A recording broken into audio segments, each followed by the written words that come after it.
Annyeonghaseyo. Halo bosku, kembali lagi bersama saya Aris. Kali ini kita akan merangkum sebuah film yang berjudul Unlock 2023, bercerita tentang teror yang dialami Nami setelah HP-nya diretas oleh sosok misterius yang terus mengintainya. Parahnya lagi, sosok itu pun seakan berusaha menghancurkan hidupnya dan membuatnya semakin terpuruk. Penasaran seperti apa kisahnya? Tanpa berlama-lama banyak cincon dan bacot, langsung aja kita masuk ke alur ceritanya. Barengku, persiapkan sanggara pepek kalian, karena film ini kita akan awali dengan melihat keseharian seorang cewek bernama Nami, sang smartphone holic.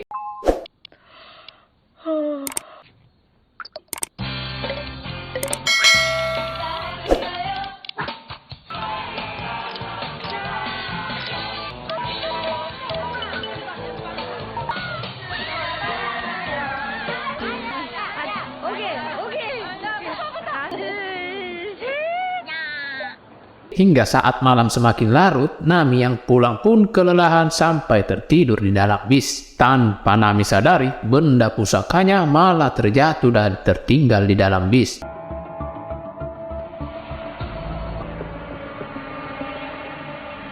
Scene lalu memperlihatkan sebuah kontrakan. Di tempat tersebut terlihat seorang pria berkacamata bak Nobita sedang membuat sarapan. Namun bisa kita lihat pria bernama Junyong ini memposting makanannya ke Instastory berprofil wanita. Apakah doi sejenis hode admin slot gacor? Ternyata Junyong merupakan sosok yang menemukan HP Nami di dalam bis. Dan saat teman Nami bernama Enjo menelpon, Junyong pun menjawab panggilan tersebut menggunakan voice note dengan suara wanita untuk menyamarkan identitas hodeknya. Ia pun menginformasikan jika HP Nami ketinggalan di bis dan sudah diamankan. Tak sampai di situ saja, Junyong pun mulai mencatat beberapa hal penting dari percakapan tersebut.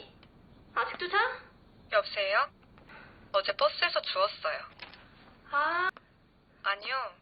경찰서에 맡길까요? Singkat cerita, setelah percakapan dengan Junyong Hode, Enjo pun langsung mendatangi kontrakan Nami. Akan tetapi Enjo heran Nami tidak ada di dalam kontrakan.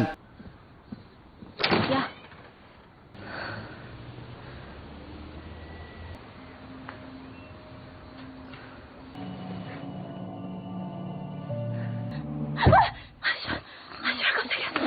Rupanya Nami cuma tepar di bawah meja sehabis mabuk semalam. Selang beberapa saat, Nami yang terbangun pun panik saat menyadari HP-nya hilang. Akan tetapi Enjo malah cengengesan karena ia tahu jika HP Nami sedang diamankan pihak travel.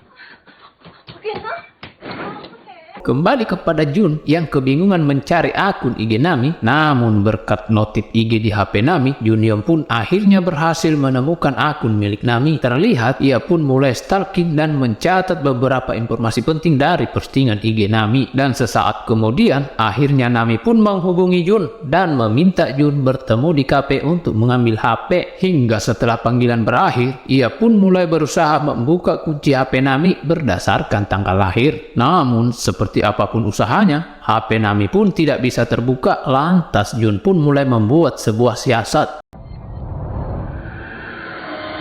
Scene lalu beralih pada penyidikan polisi atas penemuan jasad seorang cewek yang terkubur di pinggiran hutan Korea. Dan menurut keterangan warga yang sedang mencari jamur, jasad korban tiba-tiba menyembul setelah beberapa hari hujan deras mengguyur tempat tersebut. Lantas seorang pimpinan penyidik bernama Jiman terlihat kebingungan, apalagi mereka tidak menemukan barang bukti di tempat tersebut. Sesaat kemudian, tim kepolisian yang kembali dari hutan langsung menyerahkan sebuah botol aneh yang terkubur di dekat jasad korban. Merasa tak asing dengan botol tersebut, Jiman pun bergegas mencari bukti tambahan. Loh, ternyata botol tersebut merupakan serum penguat akar yang juga dipakai pada sebuah pohon milik seseorang bernama Junyong. Singkat cerita, dari penyidikan dan barang bukti yang mereka temukan, rekan Jiman yang bernama Pak Kim langsung mencurigai Junyong sebagai pelaku dari pembunuhan tersebut. Akan tetapi Jiman langsung menyangkal karena Jun yang ia kenal tidak mungkin berbuat seperti itu. Apalagi putranya itu dinyatakan hilang sejak 7 tahun yang lalu. Rupanya Jun Yong adalah putranya Jiman. Kembali pada Nami yang sedang membantu sang ayah mengurus kafe sambil menunjukkan postingan Enjo, si ayah yang mirip Andika Kangen Band Remake memberikan nasihat pada Nami, makanya kalau lagi oleng jangan sok-sokan, untung cuma HP aja yang hilang, kalau isi cancut bisa berabe. Saat kemudian si ayah yang menjawab telepon dari Jun Yong langsung memberikannya kepada Nami. Dalam telepon tersebut, Jun mengungkapkan jika ia tak sengaja merusak layar HP Nami saat terjatuh dari kantongnya. Di tengah kecanggungannya, langsung memberitahu alamat kan servis yang telah ia bayar untuk memperbaiki HP Nami. 으로 떨어뜨려서요.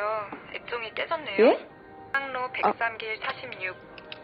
형제 Setibanya di counter servis, Nami pun heran saat melihat HP-nya yang rusak parah tidak wajar. Lalu tak lama kemudian, si kan servis yang ternyata adalah si Opet Jun memberikan sebuah kertas formulir untuk Nami isi dengan data-data serta kunci HP Nami. Ingat sekali, dengan kecerdikannya, Jun pun merombak HP Nami serta dipasangi aplikasi pengintai ala-ala hacker, sehingga waktu setelah HP selesai, Nami yang puas dengan hasil perbaikannya pun langsung pergi tanpa rasa curiga sedikit pun. 오, 잘 돼요. Namun, tanpa Nami sadari, Jun yang berhasil menyadap HP-nya dengan mudah melakukan pengintaian dan mengetahui apa saja yang ia lakukan. 누군데? 몰라, 그냥 가버렸어. 아, 맞다. 진짜? 엄청 잘 나왔지. 그 사진, 오, 아빠 자두청 담그셨어? 응. 근데 조금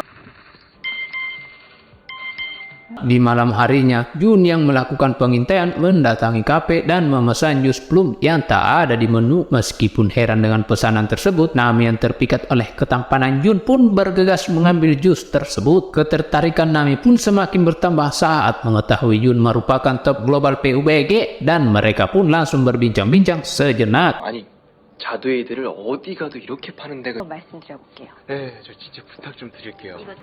네, 이제 와.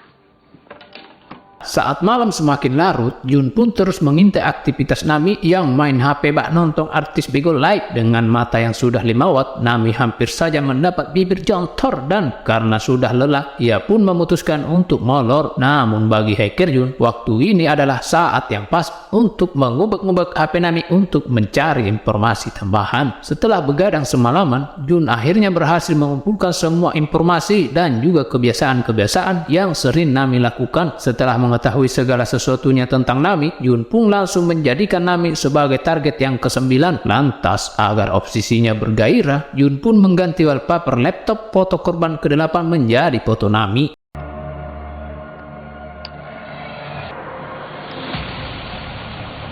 Kembali pada Nami, di mana kini ia sedang diajak bicara oleh atasannya yang bernama Bu Yung, di mana Bu Yung merasa bangga dengan kinerja Nami yang mampu membuat orderan sebegitu banyak, dan kini Bu Yung mengangkat Nami sebagai orang kepercayaannya sekaligus menaikkan gaji Nami melebihi karyawan-karyawan yang lainnya. Mendengar hal itu, jelas saja Nami merasa bahagia.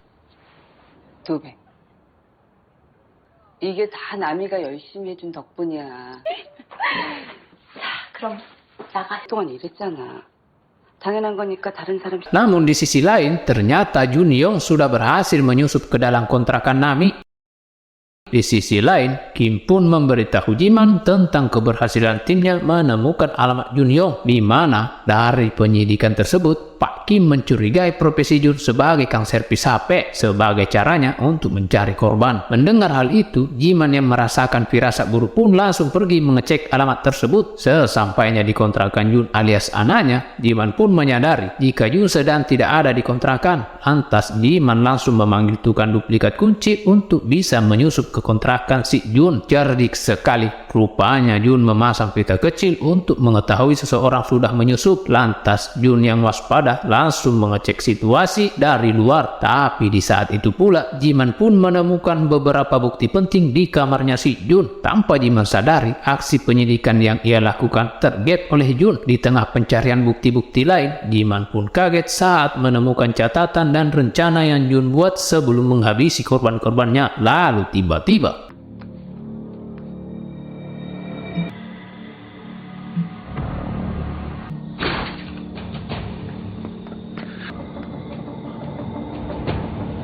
Sontak ia pun panik saat Jun memergoki aksinya. Tanpa diduga, cara itu Jun lakukan untuk mengalihkan perhatian Jiman. Sontak Jiman pun segera kembali ke kontrakan Jun, dan benar saja semua barang bukti pun sudah Jun Yung lenyapkan. Selang beberapa saat, Jun yang berhasil kabur kembali mendatangi kafe dan memesan jus plum. Tapi kali ini, ayah Nami terlihat mencurigai gelagat aneh si Jun. Menyadari hal itu, Jun pun berusaha tenang dan langsung duduk menunggu pesanannya. Melihat keberadaan Jun Yong, Nami pun menyadari jika Jun merupakan pria yang kemarin membeli jus plum. Di tengah perbincangan yang semakin akrab, Jun pun memberikan kartu namanya jikalau Nami ingin berbisnis dengannya. Lalu tiba-tiba si ayah yang curiga pun langsung memberikan pesanan Jun dan menyuruhnya untuk segera pulang karena kafe sebentar lagi akan tutup. 재밌게 잘 보세요. 감사합니다. 잘 쓰세요.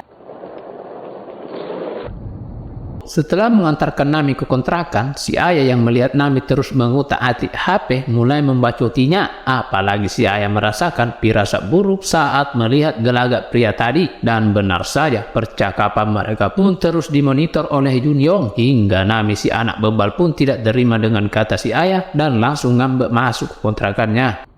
어떡해? 야, 유남이. Namun saat si ayah pergi, terlihat bayangan seseorang yang membawa koper mulai menghampiri kontrakan si Nami. Selang beberapa saat, Nami yang akan molor tiba-tiba panik saat seseorang mengetuk pintu kayak DC pinjol. 주야?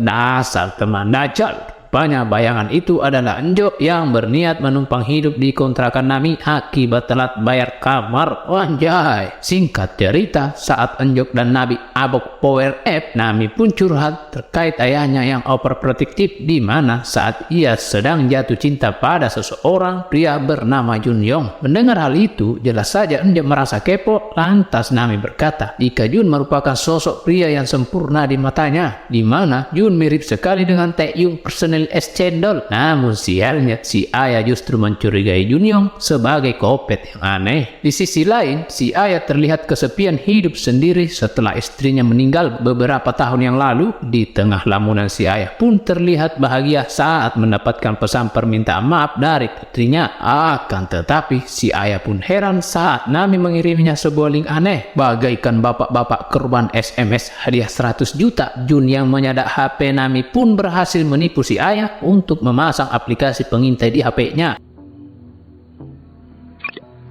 Lalu beberapa saat si ayah yang sedang menonton video tiba-tiba mendapat pesan dari kurir yang mengantar paket.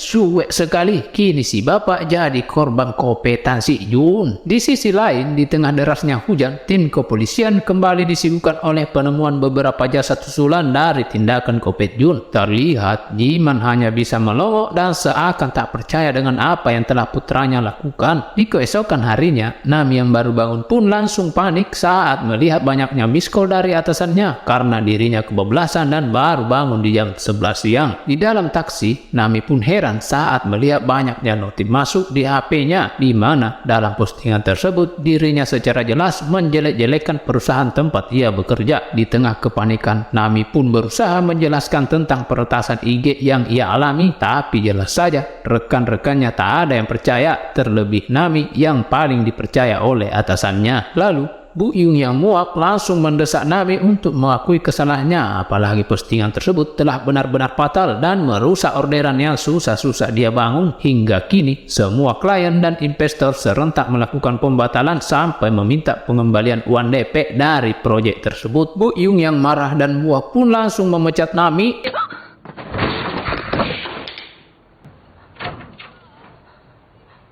Rupanya, rencana Jun Yong untuk menghancurkan kehidupan Nami pun berjalan dengan mulus. Hingga di tengah kesedihannya, Enjo datang berusaha menenangkan Nami yang terlihat putus asa. Tapi di saat itu pula, Jun akan melanjutkan rencana gilanya dengan berusaha menyingkirkan Enjo dari kehidupan Nami.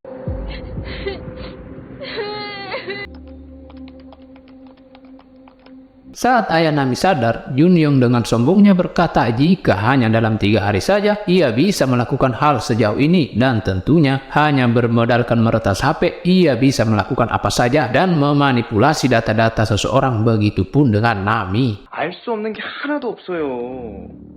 내 뜻대로 움직일 수 있고 누구든 될 수 있는데 근데 Di sisi lain, Nami dan Enjo pun beristirahat di kafe si ayah yang sedang tutup. Lantas, Nami pun heran dengan motif si pelaku yang terkesan sangat dendam dan ingin menghancurkan hidupnya karena biasanya pelaku peretasan itu kebanyakan ujung-ujungnya duit. Lalu tiba-tiba, dengan muka pulosnya, Junyon pun datang ke kafe tersebut hingga selang beberapa saat Nami yang mengetahui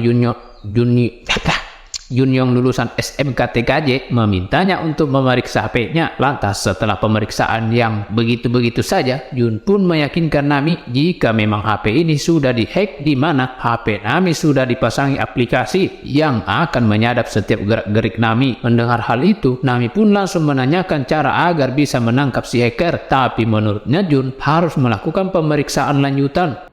근데 제가 최근에 뭐 설치하거나 하니 그럼 어떡해요? 이렇게 당하고 있을 수만 일단 핸드폰은 깔끔하게 만들어 놨으니까 그대로 Sebelum pergi, Jun mengajak Nami untuk keluar sejenak. Dirasa ada hal yang penting, Nami pun bergegas menyusulnya. Di luar, Jun mulai melancarkan aksinya dengan berbisik jika ia merasa pelaku peretasan Nami merupakan orang terdekatnya, karena bisa saja orang tersebut memasang aplikasi pengintai saat Nami sedang tertidur. Rupanya, Jun akan memfitnah Enjo guna menjauhkan Nami dari sang besti. Melihat gelagat Enjo yang aneh, Nami mulai mempercayai ucapan psikopat Junyong. Selang beberapa saat, Nami langsung mendesak Enjo untuk mengakui perbuatannya, tapi jelas saja Yunjo menyangkal tuduhan kejam Nami kepada dirinya, dan sontak tuduhan itu pun membuat persahabatan mereka retak. 네가 그랬어? 그냥 아니라고 하면 되잖아. 아까 들었잖아. 스파이웨어 깔려있다고. Dan lagi-lagi, usaha Junyong pun berhasil dengan mulusnya. Di tengah evakuasi para korban, Kim mengajak Jiman untuk memeriksa toko servis Jun karena ia yakin setiap korban berhubungan dengan peretasan HP. 여기 간 거 그냥 안 넘어갈 거야. 이거 다 뒤집어 쓸 수도 있다고. 좀 누구 잘잘못을 따질 때냐? Di sisi lain, Nami pun mulai menyesali tindakannya yang telah menuduh Enjo tanpa bukti. Melihat layar HP-nya kembali rusak, sontak membuat Nami sadar siapa yang sebenarnya meretas HP-nya.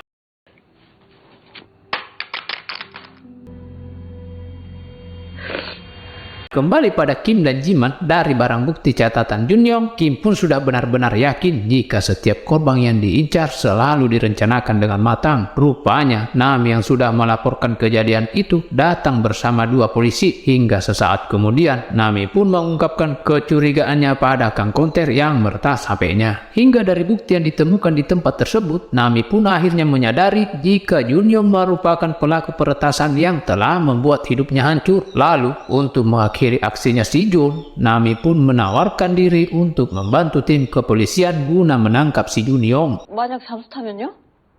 다시 안 나타나면 어떻게 못 잡으면요? 평생 그러니까 우리가 집으로 오게 만들게요. Di tengah perjalanan pulang, Nami memancing Junyong untuk datang ke rumahnya dengan alasan memperbaiki laptop, dan untungnya Junyong pun mau untuk datang. Akan tetapi, Kim yang sedang membuntuti Nami pun seolah merasakan firasat buruk dari rencana tersebut. Di sisi lain, Jun mulai merombak penampilan untuk menemui Nami. Menyadari target sudah terlihat, Jiman dan Kim pun langsung bersiap untuk melakukan penyergapan. Tapi hokinya, pergerakan Jiman terlihat melalui pantulan HP. Entah apa yang terjadi, Jiman dan Kim pun shock parah saat menyadari sosok yang mereka sergap bukan Junyong yang mereka kenal. Dirasa salah orang, Kim malah meminta maaf dan membiarkan Junyong pergi begitu saja. 가만히 있어. 들어서 왔는데 용의자로 착각을 해가지고 다시 한번 사과드리겠습니다. Alah dasar drakor. Singkat cerita, dirasa aksi penyergapannya gagal, Nami pun memanggil Kim dan Jiman untuk masuk ke rumahnya. Lalu Nami mengungkapkan jika telepon Jun tiba-tiba tidak aktif saat mereka melakukan penyergapan. Dasar goblok, ternyata sosok yang mereka sergap dan dibiarkan lolos merupakan Jun yang dimaksud. Dirasa aksi mereka sudah terbongkar, Nami pun berniat menggunakan HP lalanya untuk menghindari pengintaian si Jun. Dan saat Nami kembali, Kim menyarankan untuk mengungsi dulu ke rumah si ayah. Apalagi Jiman merasa Jun akan kembali dan melakukan aksi kopetnya. Sesampainya di rumah si ayah, Jiman langsung memberikan nomor telepon yang bisa Nami hubungi untuk berjaga-jaga jika Jun kembali menerornya. Lalu Nami pun mengungkapkan jika pesan apapun yang ia kirim kepada Jiman itu merupakan sebuah kode isyarat bahaya. 저한테 문자 없으면 무슨 일 생긴 줄 아세요? Setibanya di kamar, Nami yang sedang nyekrol-nyekrol HP pun panik saat mendapatkan pesan dari Junyong yang menanyakan Nami yang sudah berganti HP. Hingga di tengah kepanikan, Nami pun berusaha menghubungi Jiman, tapi tiba-tiba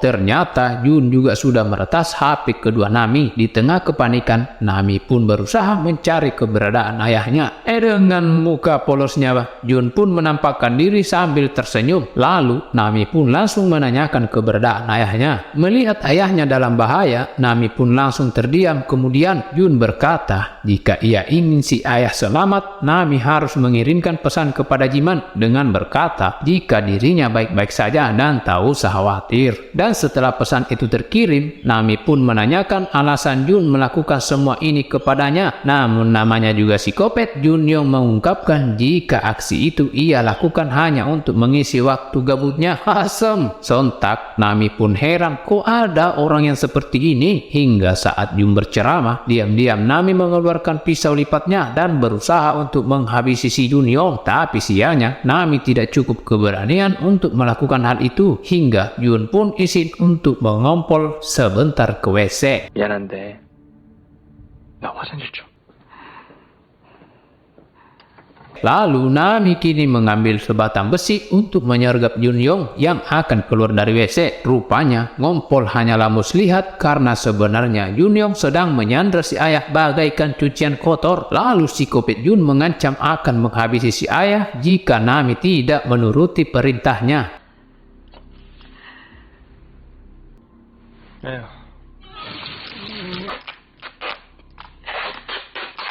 Betapa menyesalnya Nami saat dirinya dibego-begoin karena tidak menghabisinya saat ada kesempatan. Namun meskipun Nami telah menuruti semua perintah si Jun, tetap saja Junyong melanjutkan penyiksaan pada si ayah. 평소에 좀 잘 챙겨드리지 그랬어.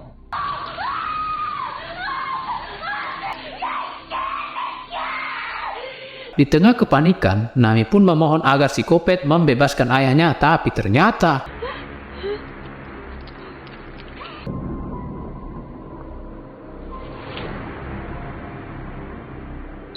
dan setelah melakukan hal itu, psikopat pun menjadikan foto Nami sebagai wallpaper HP-nya. Lalu, di tengah selebrasi kemenangan, tiba-tiba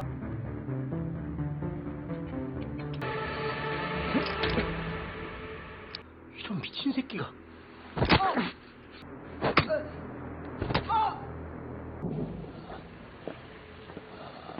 rupanya kode pesan yang Nami kirim diterima sebagai sinyal bahaya. Setelah psikopat dihajar bak maling kutang, Kim akhirnya menemukan Nami dan si ayah direndam di bak mandi. Dengan wajah yang bonyok, psikopat pun merengek pada Jiman untuk membebaskannya. Di tengah rasa heran, Jiman masih pelangak-pelongok dan berusaha mengingat wajah anaknya. Tapi semua itu terbuktikan saat psikopat ini berkata, dasar aki-aki pikun sampai lupa wajah anak sendiri. Setelah melampiaskan kekesalannya, Jiman pun bertanya, di mana Jun yang sebenarnya? Lantas Jiman pun curiga pada koper yang selalu dibawa si Kopet ini. Oh, ternyata selama ini si Jun hanya menggunakan identitas Jun untuk melakukan aksinya. Apalagi saat Jiman menemukan HP anaknya, di mana sebenarnya Junyo merupakan korban pertama yang identitasnya diambil si Kopet ini. Setelah mengetahui kenyataan dari anaknya, Jiman pun sudah tidak bisa lagi menahan emosi. Dengan tatapan penuh kebencian, Nami yang melihat si Kopet tersenyum puas berencana untuk menghabisinya.